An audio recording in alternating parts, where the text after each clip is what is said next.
Olá, vamos falar de análise de balanços para investimentos e vamos trazer mais uma empresa peso pesado aqui da B3, da Bolsa Brasileira. Estamos falando aqui da Gerdau SA. Gerdau SA que já passou pelo canal. Estamos atualizando suas informações com base no balanço do dia 31 de dezembro de 2023. Balanço que foi publicado agora nessa semana e aqui até atendendo a solicitação dos nossos inscritos, estamos fazendo análise, a interpretação, como é que foi o ano da Gerdau e tudo isso aí. Quero agradecer quem solicitou a Gerdau, que é o meu amigo Elson de Brito e Silva. Ô Elson, que bom ter você conosco, muito obrigado pela sua participação, muito obrigado pela sugestão. Também quem sugeriu a Gerdau, sabe quem foi? Josélio, da J3 Padaria, grande Josélio, que já participou dos nossos cursos, já é parceiraço aqui do canal de longa data e sempre está nos incentivando, a quem eu agradeço também imensamente. Vai meu grande abraço para você, Josélio.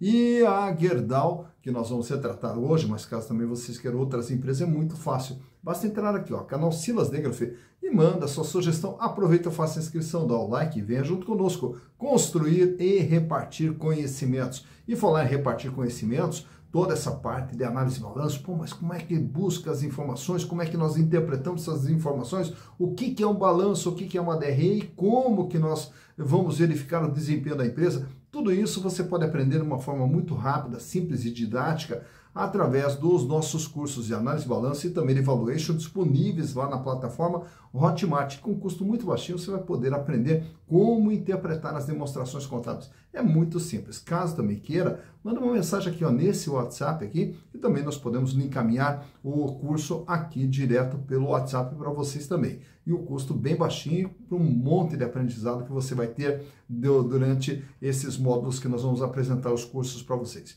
Mas falando da Gerdau, não nos custa nada recontar um pouco a história, porque é uma história fascinante de empreendedorismo, de quem vem para o Brasil tentando uma vida nova aqui no Brasil, como é o caso do Juan Gerdau, que vem para o Brasil e se estabelece lá em Santo Ângelo, no Rio Grande do Sul. E no começo ali, trabalhava ali com os chamados secos e molhados, que eram os armazéns de antigamente, né? Então, ali para sobreviver, ali para sustentar sua família, trabalhava com secos e molhados. Em 1901, aí o que acontece? O Juan Gerdau, ele compra uma fábrica de pregos lá em Porto Alegre, a fábrica de pregos Ponta de Paris, né? E a partir dali, então, ele entra dentro desse ramo aqui. Na sequência, já no ano de 1917, o seu filho, o Hugo Gerdau, acaba assumindo o controle ali no lugar do pai. E aí a empresa vai crescendo. Tanto que em 1933, devido à grande demanda pelos produtos da família Gerdau, é construída mais uma fábrica lá em Passo Fundo. Daí já no ano de 1946, quem assume o controle da empresa foi o Kurt Juan Peter. O Kurt Juan Peter que assume daí o comando, e através do Kurt Juan Peter, aí que a Gerdau deslanchou. Tanto é que em 1947 se transforma numa sociedade anônima, já lá em 1947, e aí também em 1948 ele adquire uma siderúrgica no Rio Grande do Sul, a Siderúrgica Rio Grandense. Já em 1967, aí ele adquire mais uma empresa, que é a Indústria São Judas Tadeu, essa aí localizada em São Paulo. Já em 1968, compra mais uma empresa, monta mais uma empresa, que é a usina Aço Norte, lá em Pernambuco. No ano de 1969, aí todas as empresas, né, passam a ser denominadas de Metalúrgica Gerdau, e aí passa a utilizar então o nome de Metalúrgica Gerdau. Em 1971, aí já monta também uma distribuidora de aço, que era a Comercial Gerdau, isso criado lá em 1971. E também nesse ano, assume mais uma siderúrgica, que é aqui no Paraná, a Siderúrgica Guaíra.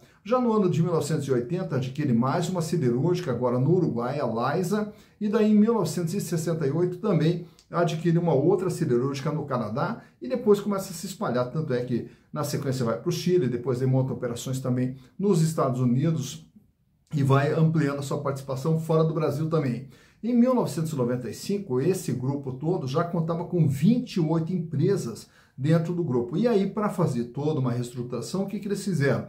Montaram uma holding, que é a Metalúrgica Gerdau Holding. E aí, a Gerdau, que é a operação. Então, hoje, nós temos na Bolsa duas empresas. A Metalúrgica Gerdau, que é a holding. E aí, nós temos também a Gerdau, que é a operação da empresa. Tá? Então, todos esses números da Gerdau, eles vão também para o balanço da metalúrgica Gerdau, tá? Então nós vamos ter o balanço da metalúrgica Gerdau, que acaba englobando os números da Gerdau. Por isso que os balanços eles vão ser muito parecidos, porque a maior parte da metalúrgica Gerdau, ela é originada através da Gerdau. Então, a metalúrgica Gerdau é a Goal e a Gerdau, que é a operação, é a GGBR. Então, isso aí para a gente poder entender esses dois papéis que nós temos na Bolsa, mas os números eles vão vir muito parecidos, porque basicamente tudo que tem na metalúrgica Gerdau, ou a maior parte do que tem na metalúrgica Gerdau, vem da Gerdau, né? Bom, na sequência, então, o que nós temos hoje? Nós temos uma empresa que ela tem presença em praticamente 8 países, com usinas, com siderúrgicas em 8 países. Tem também uma liderança aqui na produção de aços longos, aços voltados para a construção civil principalmente, e também aços voltados para a indústria automobilística. E também tem as suas minerações lá em Minas Gerais. Hoje, para entender como que está a situação da Gerdau, agora nesse ano de 2023, situação essa que acabou sendo impactada também, como todo o aço brasileiro, pela entrada do aço chinês, que acabou refletindo nos números da Gerdau, vamos entender como que foi esse reflexo todo nos números da Gerdau. Então, vamos aos números. Então, aqui estamos com as demonstrações contábeis da Gerdau SA, reafirmando mais uma vez que a Gerdau é a parte produtiva da empresa. Nós temos a metalúrgica Gerdau, que é a holding, e aí nós temos a Gerdau, que é a parte produtiva. Para podermos entender o que é a Gerdau, que é a GGBR, vamos começar lá pelo ano de 2019, pegando o balanço da empresa aqui, para justamente fazer um acompanhamento ano a ano, tudo que vem acontecendo com a empresa, até chegar nesse exercício de 2023. Lá em 2019, a Gerdau era uma empresa de 54 bilhões de reais, é o tamanho da empresa, todos os bens e direitos que fazem parte do seu patrimônio. E grande parte desse patrimônio está aqui no imobilizado, 16 bilhões 678 milhões de reais, o equivalente a 30,9% do ativo, está destinado ao imobilizado, que é o chamado capital fixo, que são máquinas, equipamentos, as fábricas, etc. Então toda a estrutura física de funcionamento da empresa. E aí nós temos essa parte de cima, que é um ativo circulante, capital de giro, que são os recursos usados para movimentar essa estrutura física na geração de receitas e na busca de resultados. E esse capital de giro, o ativo circulante, totalizava lá em 2019 18 bilhões de reais, equivalente a 33,8% do patrimônio da empresa. Nesse ano, a Gerdau fechou com 6 bilhões 294 milhões de reais em dinheiro, caixa, banco, aplicação, 2 bilhões e 600 em contas a receber e os estoques de 7 bilhões e 659 milhões de reais. Nos outros créditos que complementam aqui o grupo do ativo circulante, vão ser os demais valores a receber que não sejam derivados de venda para clientes. E aqui a maior parte desse valor são os tributos a recuperar. Já no ano de 2020, a Gerdau pula para 63 bilhões de reais. E aí nós observamos aqui que o imobilizado continua aumentando, né, através de mais máquinas, mais equipamentos e mais estrutura de funcionamento. E o capital de giro também, ele pula de 18 bi para 23 bilhões de reais, equivalente a 37,1%. O volume de dinheiro de caixa aumenta agora para 7 bilhões 658 milhões de reais, 3 bilhões e 700 em contas a receber e os estoques de 9 bilhões e 100. Chega no ano de 2021, a Gerdau dá mais um salto, vai para 73 bilhões de reais. E esse aumento todo ocorre no capital de giro, que agora totaliza 32 bilhões de reais. Apesar de uma pequena queda aqui nas disponibilidades da empresa, no dinheiro da empresa, que recua para 6 bilhões e 700, nós temos aqui um aumento no contas a receber para 5 bilhões e 400 e um aumento nos estoques, que agora totalizam 16 bilhões de estoques. Já no ano de 2022, a Gerdau praticamente permanece estável, 73 bilhões e 798. E aqui uma pequena queda no capital de giro, caindo para 31 bilhões e 200, uma pequena queda aqui no caixa, que cai para 5 bilhões e 400, também recuando o contas a receber para praticamente 5 bilhões de reais e 16 bilhões e 317 de estoques. Um ano depois, agora em dezembro de 2023, a Gerdau, uma pequena elevação aqui, fechando com ativo total de 74 bilhões de reais. Nesse ano aqui, você vai observando no imobilizado que a empresa continua seus investimentos em máquinas e equipamentos, ampliando a sua capacidade de produção. E esse aumento todo de capacidade de produção, ela acaba consumindo parte do seu capital de giro, que recua para 29 bilhões e 100. O caixa, apesar de uma pequena subida aqui indo para 6 bilhões, nós temos aqui um recuo principalmente nos estoques, que caem para 15 bilhões e 227. E o conto CCB é uma pequena queda com 4 bilhões e 875. Então, o que nós observamos da Gerdau ao longo desse período? Que é uma empresa que ela vem numa crescente aqui desde 2019 para cá, ela passa aqui por um período de estabilidade, porém essa estabilidade, ela, mesmo com a estabilidade, ela continua investindo na sua capacidade produtiva, aumentando a sua capacidade de produção. Já esses recursos todos que são usados para esse crescimento da empresa, eles são decorrentes de dois caminhos: capital próprio, patrimônio líquido, e capital de terceiros, que é o total do endividamento. Então a empresa usa recursos seus e também de terceiros para alavancar o seu crescimento. Tanto que lá em 2019, o endividamento era de 26 bilhões e 829 milhões de reais, 49,7%, a maior parte da dívida de longo prazo. No ano de 2020, a dívida sobe para 32 bilhões de reais, 50,8% é o tamanho da dívida em relação ao patrimônio. E a partir daí a dívida começa a cair para 30 bilhões e 900, com 42% de peso na dívida. A dívida cai para 27 bilhões e 500, com 37,3%, e agora recua mais ainda para 25 bilhões e 600, 34,2%. Então, a empresa, de tudo aquilo que ela tem, ela deve 34,2%, uma dívida que vem em uma queda desde o ano de 2020. Naturalmente que todos esses recursos e ampliação de capacidade de produção são, como eu falei anteriormente, para gerar receitas e resultados. E a receita gerada lá em 2019 pela Gerdau foi de 39 bilhões de reais. Em 2020, ela faturou 43 bi. Em 2021, 78 bilhões. Em 2022, 82 bilhões. E agora o faturamento ele cai para 68 bilhões e 916. Naturalmente que essa queda de faturamento, apesar dela não deixar explícito nas suas notas explicativas e nos seus relatórios de desempenho, mas estão muito atrelados, o que a empresa coloca no seu relatório de desempenho, é uma queda na demanda, né? Então, o que ocorreu no Brasil, que é o seu principal mercado, também é claro que ela exporta bastante também, mas o que ocorreu foi uma retração de demanda. E essa retração de demanda foi justamente em função da entrada também do aço chinês, o que faz com que a empresa venda menos, e aí, além de vender menos, para poder vender, tendo que baixar seu preço, sacrificar suas margens, como a gente observa nessa linha de custos, que vem com 89, 86, 73, 77 e sobe para 83,6%. Então, não que o custo tenha subido, mas como a empresa está tendo que vender por um valor menor, então o peso do custo acaba sendo maior no valor de venda, o que reduz aqui a margem bruta da empresa para 16,4%. Já o resultado final, 1 bilhão e 200 de lucro lá em 2019, 2 bilhões e 300 em 2020, e aí 2 anos aqui totalmente fora da curva, né? Disparando o lucro para 15 bilhões de reais, com uma margem de 19,9%, e aí recua para 11 bilhões e 400 com 13,9%, e esse ano fecha com 7 bilhões e meio de lucro líquido, com uma margem de 10,9%. Olhando agora a situação financeira da Gerdau nesse quadro que eu trago para vocês, que são os índices de liquidez, onde temos ali a liquidez de longo prazo, que é a liquidez geral, curto, médio e longo prazo, que ele sai com o índice de 0,95, permanece estável com 0,94, aí ele sobe para 1,22, para 1,33 e para 1,39. Isso quer dizer o quê? Para cada R$1 de dívida que a Gerdau tem que pagar no curto, médio e longo prazo, ela tem R$1,39, ela tem mais recursos do que ela deve. Então, uma situação financeira confortável. Quando nós olhamos apenas o dia a dia, o curto prazo da empresa, que é o gráfico ao lado da liquidez corrente, os índices são melhores ainda. Saem com 2,46, cai para 2,04 e daí começa a subir para 2,33, permanece estável em 2,32 e aí sobe esse ano de 2023 para 2,59. Isso quer dizer o quê? Para cada R$1 de dívida que a empresa tem que pagar no dia a dia, ela dispõe de R$ 2,59. Paga, sobra bastante, uma situação financeira muito confortável da Gerdau.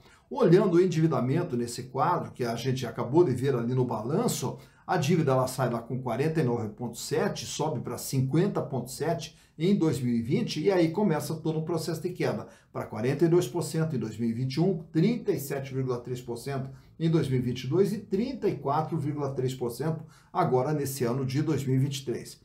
Nesse outro quadro, que temos aqui alguns indicadores de rentabilidade, a começar pela margem líquida.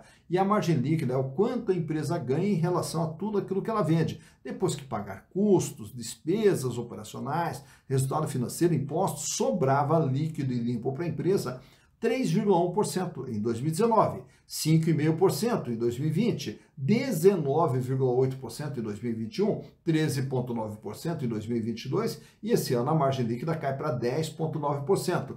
Essa queda, como a gente já falou há pouco, foi devido justamente a uma retração de demanda, um menor volume de vendas e aquilo ainda que vendeu ainda teve que baixar um pouco o preço. Consequentemente, o peso do custo ficou mais alto e a margem ficou menor, fechando em 10,94%. No gráfico do meio, é o ganho que a empresa tem em relação ao que foi investido no seu patrimônio, que sai com 2,25%, sobe para 3,78%, vai para 21,1%, recua para 15,6% e agora esse ano 10%. O terceiro gráfico à direita ali é o ganho dos acionistas. Quem tinha as ações da GGBR no ano de 2019 tiveram um ganho de 4,48% através dos lucros gerados pela empresa. Em 2020, esse ganho foi para 7,7%, em 2021 para 36,3%, em 2022 para 24,8% e esse ano os acionistas da Gerdau tiveram um ganho de 15,3%. Já nesse outro quadro aqui, os demais indicadores fundamentalistas, temos ali o valor patrimonial da ação. Uma ação da Gerdau hoje vale patrimonialmente R$ 27,92. Então, se a empresa pegasse o seu patrimônio e distribuísse para os acionistas, caberia a cada ação R$ 27,92. Porém, para você comprar uma ação da Gerdau, você vai pagar bem abaixo desse valor. Você vai pagar R$ 21,83, que é o valor de venda dessa ação na bolsa no dia da gravação desse vídeo. O que mostra que o valor de mercado dela está abaixo daquilo que ela vale. Portanto, ela é vendida com deságio de 22%, medido pelo PVP, que fechou em 0,78. Lucro por ação nos últimos 12 meses, agora em 2023, a Gerdau gerou um lucro de R$ 4,29, o que gera para o acionista que comprar a ação dela pelo valor de mercado e em se mantendo esse volume de lucro, um ganho de 19,65%. Dividendos por ação no ano de 2023, a Gerdau distribuiu a título de dividendos R$ 1,51, o que dá um yield, um retorno de caixa de 7,34%. A relação preço/lucro 5,09, isso quer dizer o quê? Que quem comprar a ação da Gerdau, em se manter nos números que ela vem apresentando, vão levar um pouquinho mais de 5 anos para ter o retorno dos seus investimentos através dos lucros gerados. Free float, 89,39% das ações circulam livremente na bolsa, fora da mão dos controladores. Ações essas preferenciais GGBR4. Já a GGBR3, que são as ações ordinárias, ela tem um volume muito baixo, apenas 2,74% das ações circulando no mercado, já que a maior parte das ações está nas mãos da metalúrgica Gerdau, que é a holding. TH long de 100%, isso quer dizer o quê? Que se a Gerdau fosse vendida, seria garantido para os minoritários o mesmo tratamento que fosse dado aos majoritários. Nesse quadro aqui eu trago um gráfico extraído lá do Google, retratando aqui os últimos 5 anos das cotações, né, das ações da Gerdau. Lá em 2019, a ação ela era vendida na faixa ali de R$ 14,40. E aí, quando entra ali em 2020, ela dá uma subidinha até R$19, cai com a pandemia para R$ 9,60 e aí depois ela escala. Passa o ano inteiro de 2020 subindo, entra 2021 subindo, e aí ela atinge seu maior valor. Ela atinge ali, praticamente em maio de 2021, R$ 33. E aí daí na sequência ela cai e praticamente ela fica estabilizada ali entre R$ 23 e R$ 25. Começa 2022. Dá mais uma caidinha para R$ 22, sobe, e aí depois ela começa novamente um processo de queda e volta para um patamar ali na faixa de R$ 21, R$ 22, tanto é que no dia da gravação desse vídeo aqui, a cotação estava na faixa de R$ 21,83. Então, por esse gráfico você vê quando que a ação teve seu maior valor, quando que ela teve seu menor valor e como que vem se comportando o valor das ações da Gerdau SA. Tá, então, mais uma empresa analisada, Gerdau SA, GGBR, né? O que estamos analisando hoje é a GGBR. E por que a GGBR4? Porque é a empresa que tem o maior número de ações circulando no mercado, já que a GGBR3 ela tem praticamente todo o seu controle nas mãos da metalúrgica Gerdau. Então, a maioria das ações ordinárias da empresa estão na mão do controlador da metalúrgica Gerdau e tem um volume muito baixo de ações circulando no mercado livremente. Já as preferenciais, aí nós temos um grande volume de ações circulando no mercado, razão pela qual nós damos prioridade aqui para as informações e para os números da GGBR4. E aí, então, está conhecida mais uma empresa. E, naturalmente, que na hora de fazer os investimentos, na hora de escolher, que é a grande pergunta que nos fazem, pô, mas qual empresa comprar, como é que está, essa empresa vale a pena, não vale a pena? Sempre o caminho é assim. Os investimentos eles são feitos em empresas que são lucrativas. Por quê? Quando você faz investimento numa empresa, você está colocando uma parte do seu patrimônio nessa empresa. Para quê? Justamente para que esse seu patrimônio possa crescer. Esse seu patrimônio só vai crescer se o patrimônio da empresa crescer. E o patrimônio da empresa só cresce se ela gerar lucro. Então, por isso que o primeiro passo quando se fala de investimentos é buscar empresas que são lucrativas. E aí, na sequência, o segundo passo também para buscar uma empresa é verificar quais os riscos envolvidos nessa aplicação. Por quê? O fato de uma empresa quebrar, estar extremamente endividada e poder quebrar, vai comprometer o seu patrimônio pessoal. Tá? O fato da empresa ficar sem dinheiro, ficar sem capital de giro, também compromete a atividade da empresa na parte de geração de lucros, o que também afeta o seu patrimônio pessoal. Então, nós temos que estar de olho no endividamento e também na situação financeira. E, por fim, os demais indicadores fundamentalistas é que vão nos mostrar se o papel está caro, se está barato num determinado momento, qual é o dividendo que ela distribui para os seus acionistas, o retorno de caixa que ela traz para os seus acionistas, qual é o ágio que temos na compra de uma ação. Então, tudo isso nós vamos ver através dos indicadores fundamentalistas, né? Então, o importante é sempre assim, na hora de fazer investimentos, é sempre fazer investimentos conscientes, saber o que está sendo feito, por que você está comprando papel daquela empresa, o que levou você a comprar papel daquela empresa, e isso tudo tem que estar bem claro na nossa mente na hora de fazer investimentos. Para quê? Minimizar riscos e ampliar possibilidades de retorno, pois somente assim é que nós podemos construir um patrimônio. Patrimônio esse que lá em um determinado momento da sua vida vai lhe proporcionar uma vida mais digna e uma vida cada vez melhor, que é o que nós desejamos para vocês. Dito isso, bons investimentos para vocês.